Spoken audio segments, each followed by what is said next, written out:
Donc dans les vidéos précédentes, on a vu la canne, le moulinet, le positionnement du plomb, enfin déjà pas mal de détails.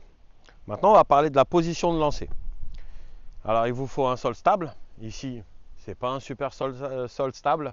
C'est vraiment pas le bon endroit pour vous montrer des vidéos pour la pêche à longue distance. Mais comme j'aime bien ce poste, du coup, des fois on ne choisit pas tout le temps là où on peut lancer. Donc, on a dit la bobine haute. Hop, 2 tours.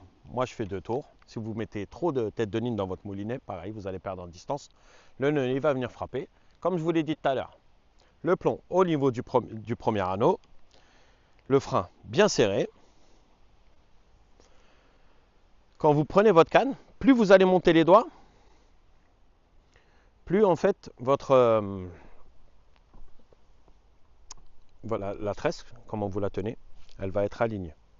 Donc si jamais vous voulez lancer comme ça, vous allez perdre en fait en angle et ça sera moins bien pour lancer. Moi je vous conseille vraiment, alors généralement on lance comme ça et commencez à prendre l'habitude à vous mettre comme ça et pour finir à prendre la canne en fait vraiment, la canne vraiment ici, ça fait gagner des mètres. C'est pas très agréable au début, mais ça fait vraiment gagner des mètres. Vous allez vous en apercevoir. Au bout d'une dizaine de lancers, vous allez voir que vous allez gagner. Donc on a mis la bobine haute, on a bien serré le frein pour ne pas se couper. Vous tenez le talon bien fermement. Alors moi je vois dans beaucoup de vidéos, ils disent qu'il faut tendre les bras comme ça. Alors personnellement, je ne sais pas comment ils font pour lancer. Donc vous vous détendez, prenez votre canne, vous tenez la canne horizontalement. Moi ce que j'ai tendance à faire, c'est à lever un peu la canne, baisser la canne, reculer le moulinet. Et du coup, vous avancez la canne comme ça et en même temps, vous envoyez. Donc, vous avez plusieurs mouvements à retenir. Donc, il y a vraiment un mouvement. Moi, je tiens ma canne un peu haute et vous allez voir en la baissant et en reculant, et ben, vous sentez en fait sur le doigt, vous sentez vraiment sur le doigt que ça augmente le poids du plomb.